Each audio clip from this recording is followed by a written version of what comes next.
wanted us to love him, he could have just made us love him. He's my dad. Can you imagine if he came and said, Stuart, you have to love me.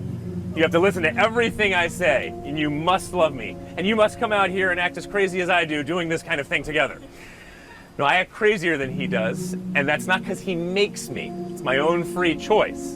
And so he decides whether I'm ultimately going to have this free choice when he brings me into the world with my mother in many ways. But they respected my free will. They didn't brainwash me. They said, follow Christ if you'd like, or follow the culture if you'd like. Never was it a type of brainwashing. And just to the second point there, if he said, you must love me. Now, he did lay out some different types of virtues, and thank heaven he put some guardrails down. Otherwise, I'd be living any old kind of way I'd like.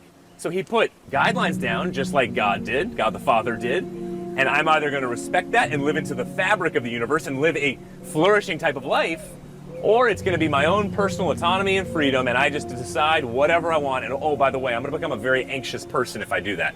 Very anxious person.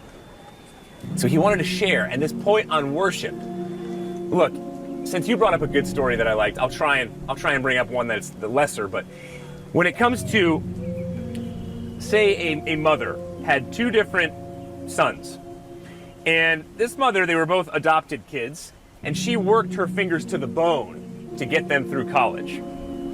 Would it make a lot of sense if these children either turned after college, after this mother, a very poor mother, very poor neighborhood, single mother, worked her fingers to the bone to get them through college? Would it make a lot of sense that after years and years, they would just occasionally write a little thank you letter to mom? Or would it make a lot more sense to say, you know what, I love mom, and thank heaven for mom that she did this for me.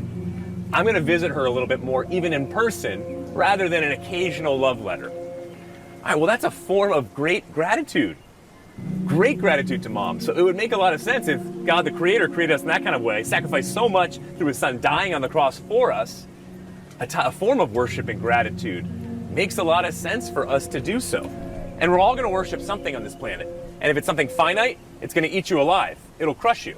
If it's your own attractiveness, if it's money, that will eat you alive.